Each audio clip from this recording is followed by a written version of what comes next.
Welcome back to Old School Sports. And today, as we do from time to time, we're going to focus on a issue, question, theory in the real world of sports. The 2025 NFL Draft, at least the first round of that draft, is now just 4 days away. And my Jets, as always, are still seeking a long-term solution at quarterback. Cautiously optimistic about Justin Fields. He's a young quarterback with some talent who perhaps will follow a similar career path to former Jets like Geno Smith and Sam Darnold and end up turning into a good, solid pro quarterback in his third or fourth stop along the way. But there's certainly no guarantees that that will happen, and it got me thinking about how realistic it is to consider drafting a quarterback in the mid to late rounds of this upcoming draft and hoping, thinking, expecting that that quarterback might be somebody that you can build around for the future.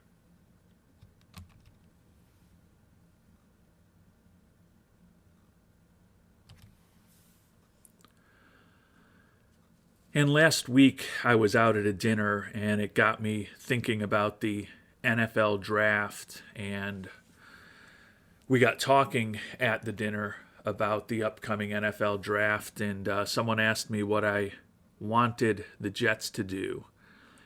And my belief was that the consensus top quarterback in the draft, Cam Ward, is probably going to get picked by the Tennessee Titans with the first pick overall.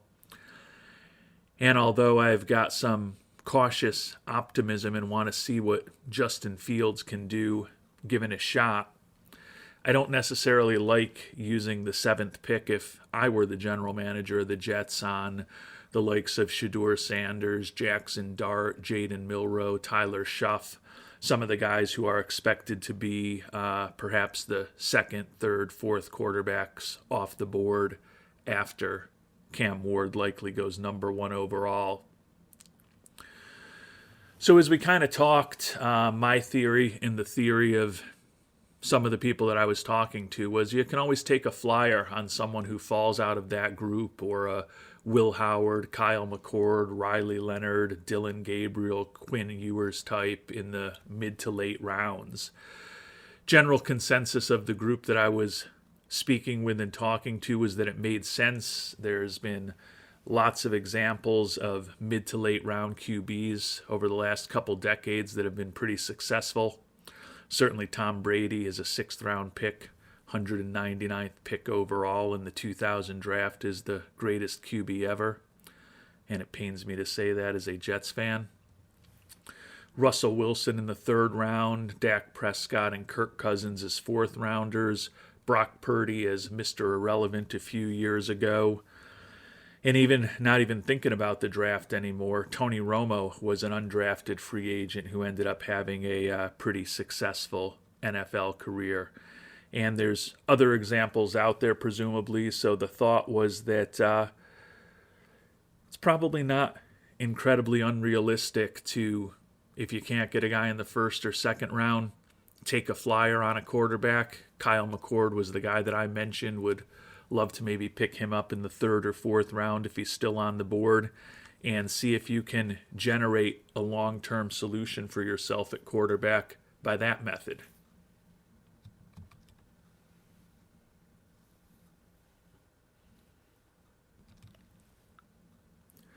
So what I decided to do was not just base this purely on speculation and a few examples that we could think of after a couple of beers and a nice dinner, but to look at the NFL today, look at the history of the draft, and examine what the Jets and another team have actually done over time trying to find quarterbacks, to see if waiting to draft a QB is really a practical answer.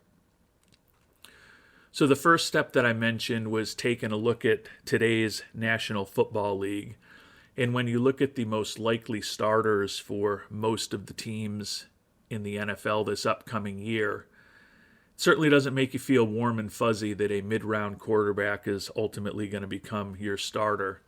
Looking at the AFC East with Allen, Tua, Drake May, and Josh Fields, all of those guys are former first-rounders who are likely starters for their teams. The AFC North with Lamar Jackson, Joe Burrow, the asterisk designates that he's a former number one overall pick. Even the Cleveland Browns, Deshaun Watson's the guy they're paying an insane amount to that they want to be their number one, although it seems like he's out for the year. They've recently signed Joe Flacco, brought on Kenny Pickett, but regardless of who they end up with, all three of those guys are former first-round picks.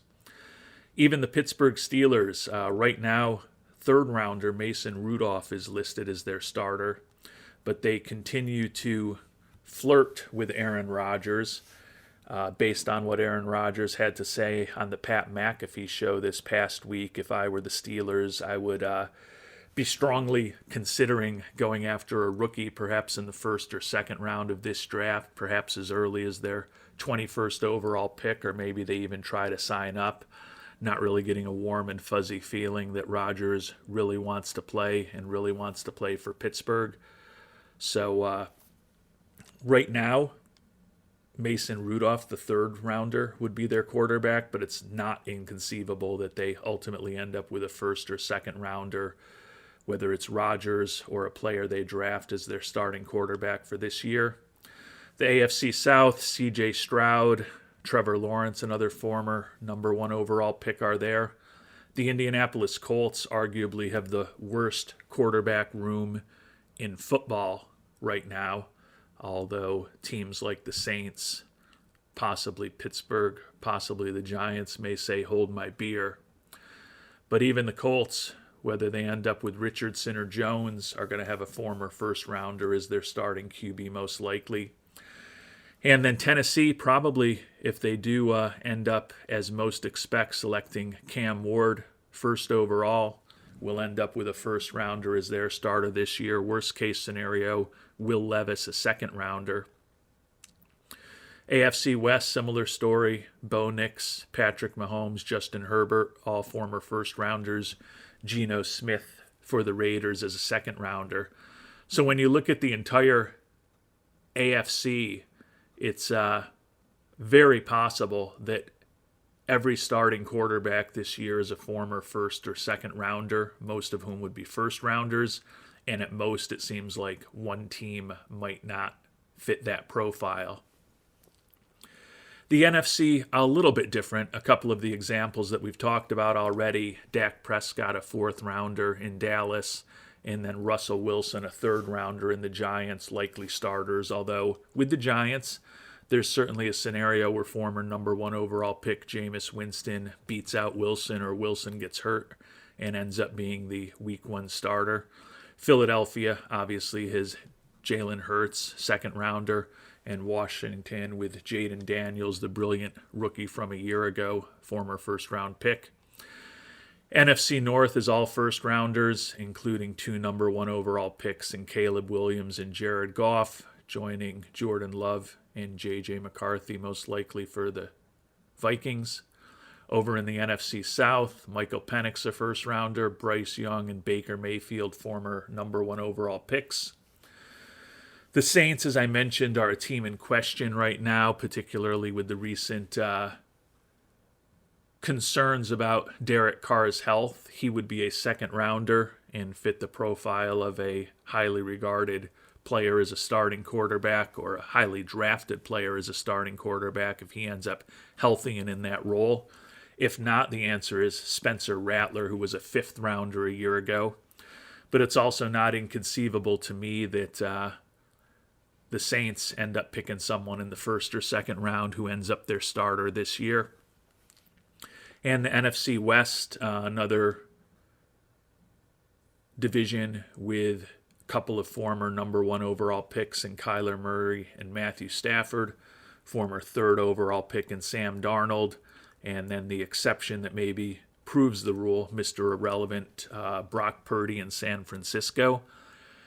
But given that San Francisco has seemed so far pretty reticent to sign Purdy to a long-term contract, I don't think I can rule out the 49ers maybe picking a quarterback in the second round this year, given that they're a team that does have a guy that I think is a solid NFL quarterback in Purdy, and they're also drafting a lot earlier than they typically have this season.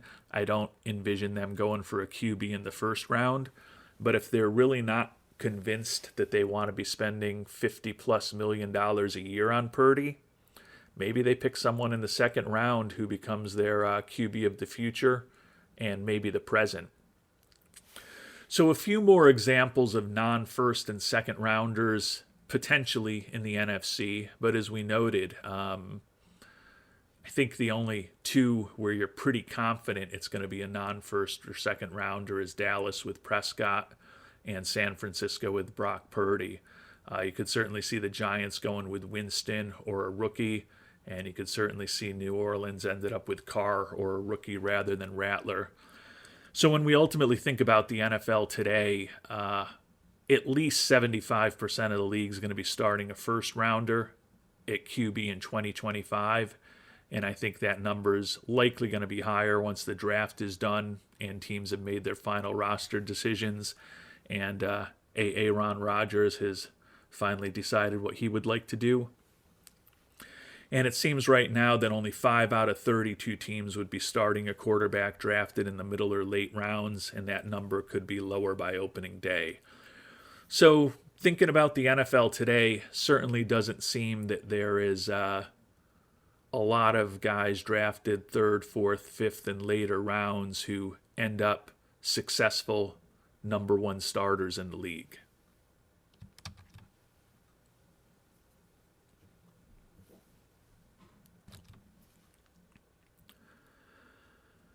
But it's not all about what's happening in the NFL today here in 2025. My next step was to take a look at the history of the draft. So what I did was look back at every draft of this century. So since 2000, we've had 25 drafts worth of data to see what's going on in the modern NFL. And there have been over 200 quarterbacks drafted in rounds 3 through 7 over these past 25 years. And I tried to do a subjective analysis of all of those quarterbacks. Looked at how many became long-term NFL starters, which I defined as 100+ starts as a NFL quarterback. And I'm actually putting Brock Purdy, who's not even to half of that number yet, into that category, just to try to be as generous as possible to these mid and late round quarterbacks. Also took a look at quarterbacks who had a briefer high-level success and then denoted the best of the rest who were drafted in those middle to late rounds. And it's not an incredible story because when we think about the long-term NFL starters over the last 25 years, it's basically the list that we talked about at dinner a few days ago that I mentioned. The one guy that we didn't think of who fits that category is Ryan Fitzpatrick. And we do include Tony Romo as an undrafted free agent to kind of give a boost. And Purdy, as we talked about, who really hasn't met that criteria yet. But really only found about 7 quarterbacks in the last 25 years who went after the second round of the draft who became long-term NFL starters. So that's only about a 3% chance of finding a player like that. Now, there were 5 others that had briefer, higher-level success.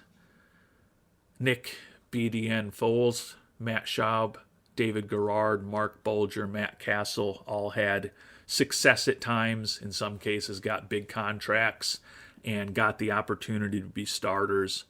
But realistically, with those guys, injuries, inconsistency, ineffectiveness derailed their careers, and they didn't have the long runs as NFL starters that the first players that we talked about did.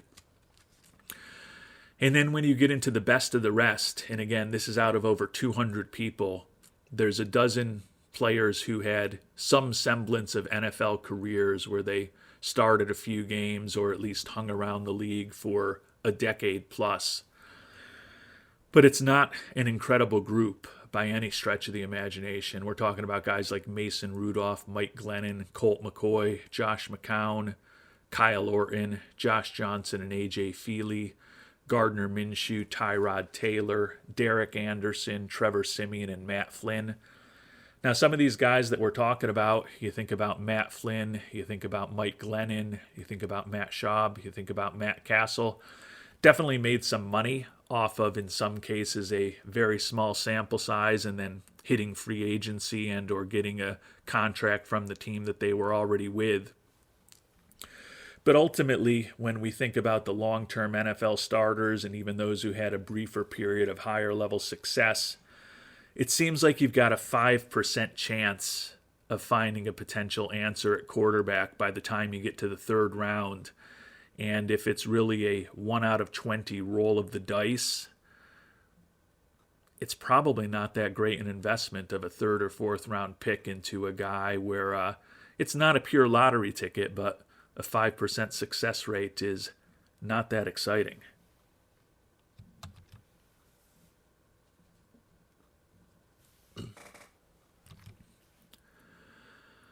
But recognizing that perhaps the way I bucketed things was unfair, or I had some biases in how I categorized the players, I thought I'd try to take a look and define success in a more measurable way with the data over the past 25 years. So what I decided to do was look at how many Pro Bowlers were drafted in each round at quarterback. And I think the big takeaway from this is that NFL front offices and scouting departments actually may have a little bit of a clue, because almost 50% of quarterbacks taken in the first round ultimately are named to a Pro Bowl. And this number probably will creep up higher, as there's certainly guys drafted high over the past couple of years, like Caleb Williams and even Bryce Young, Bo Nix, Michael Penix, J.J. McCarthy, who may end up being Pro Bowlers down the line. This metric is not a perennial Pro Bowler. It's just a player who happened to be named to one Pro Bowl in their career. But the first-round quarterbacks get there close to 50% of the time. Second-round quarterbacks get there over 20% of the time. Jalen Hurts, Derek Carr, Geno Smith, Andy Dalton, and Drew Brees are those representatives. But once you get to the third round, it gets pretty grim. Can see less than 10% chance, no matter what round you're drafted in, of getting a Pro Bowler. And after the second round of the draft, when you look at rounds 3 through 7 combined, you've got just over a 6% chance of drafting a quarterback who will be selected for at least one Pro Bowl. And again, this is not a perennial Pro Bowl type of measure. You look, when we've got Snoop Huntley, who made a Pro Bowl a couple years ago after playing, I think, a handful of games. Gardner Minshew made one. A lot of times guys get Pro Bowl nods because there's guys who are injured, guys who just don't want to go historically, although with the reimagination of the Pro Bowl in recent years, that may be a little less of an issue going forward.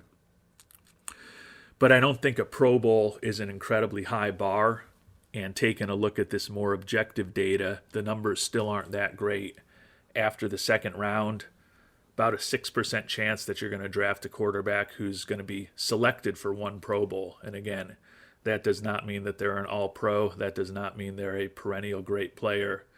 It means that one year they had a solid season, and there may have been some guys who didn't want to go to the game, so they got the nod.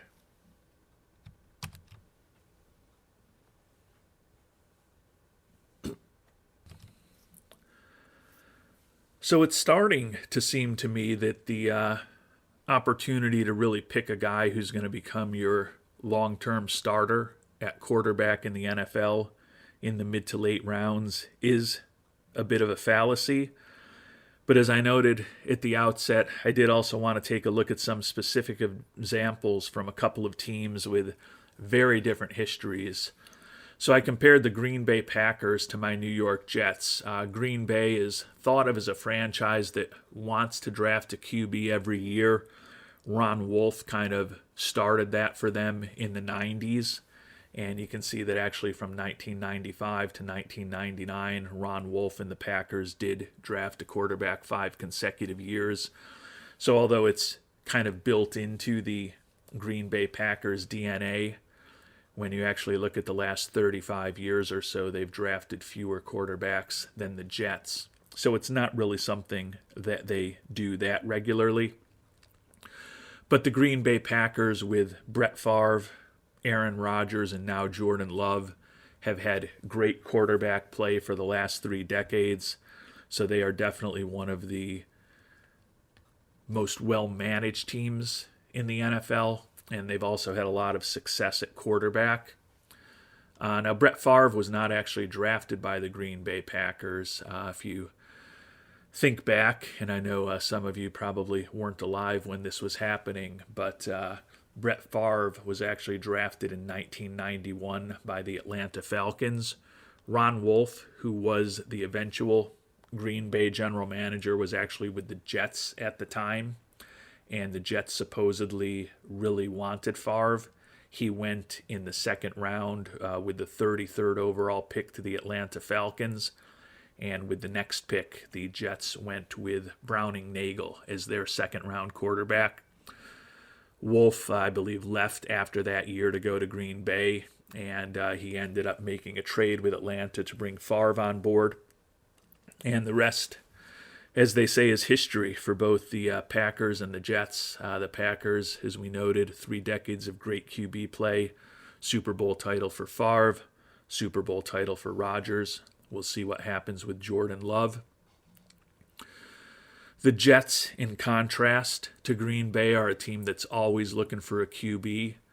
If we think back to the 40-plus years that I've been a football fan, and a fan of the Jets, unfortunately for me, we see a list of all of the quarterbacks taken by the Jets, and over the last 30-plus years, Mark Sanchez, from his rookie year of 2009 to 2012, is the only Jets quarterback who's been a healthy starter for more than 3 consecutive seasons since Kenny O'Brien in the mid-'80s to the early 1990s.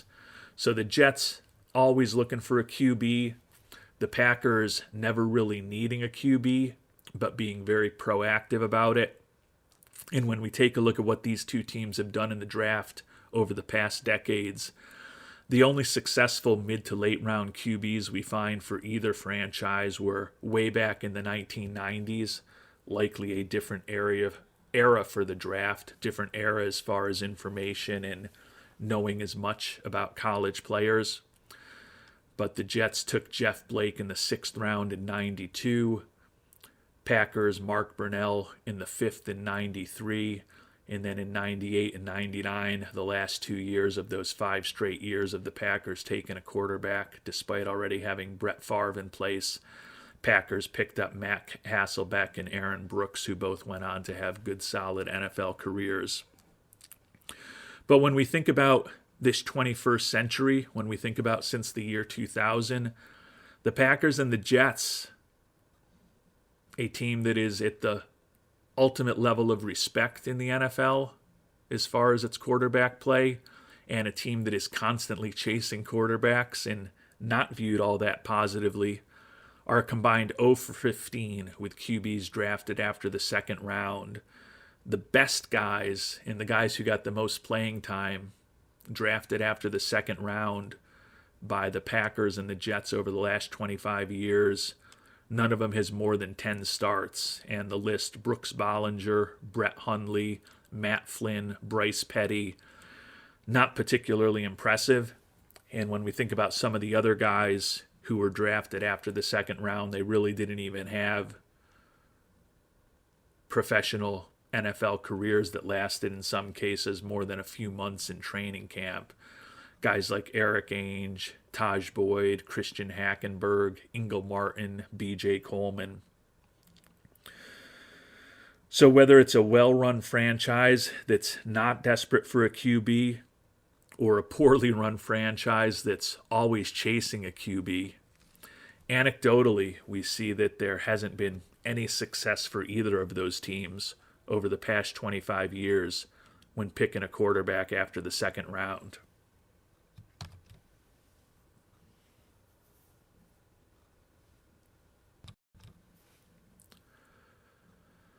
So, although just a few days ago my group at dinner was thinking, yeah, there's examples out there. You can find a guy who's going to help your team as a mid to late round quarterback. Just be patient. I think a lot of the data and a lot of the anecdotal information that I've compiled suggests that it's not really that realistic, and it is the hope that kills you. Because since the year 2000, 206 quarterbacks have been drafted after the second round by NFL teams. So that's an average of more than 8 quarterbacks drafted each year after round 2. Only 13 of those QBs have been selected for a Pro Bowl, and only 5 have made more than 100 starts. So even if I throw Tony Romo, an undrafted free agent, and Brock Purdy, who hasn't made 100 starts yet, into the mix there, if you want a legitimate long-term answer at NFL starting quarterback after the second round of the draft, you're going to find somebody like that every few seasons. It's not a regular event, and there's 8-ish guys being drafted that meet that criteria every year, and you're only really going to find an answer once in a while. So ultimately, if you want a quality NFL starting quarterback, numbers say you've got to draft them in the first or second round. It's okay to have the hope for the young prospect, and if the Jets do end up with a Kyle McCord in the 4th round or a Riley Leonard in the 6th round this year, I'm certainly going to hope that everything works out and maybe they become our answer at QB. But it really is a hope trade based on the evidence that I've seen. You have to be prepared for some disappointment, and that mid to late round QB that's giving your franchise hope, giving you hope that they might be the answer, in the vast majority of cases is going to become somebody whose name you've forgotten after just a few years. So I hope this isn't too depressing ahead of the NFL draft, because I know that many of you are probably in a similar situation where I am as a Jets fan, don't necessarily have the resources to pick one of the top quarterbacks, or you're uncertain who the top quarterbacks really are, and say to yourself, we'll find someone in the 3rd round, the 4th round, the 5th round. Other teams have done that before. And while it is accurate that other teams have done that before, it's pretty rare for it to actually end up successful. So I think you just need to go in with eyes wide open about the actual chances of success. If you've got some examples that you think are relevant that I didn't think of or note, would love to hear them.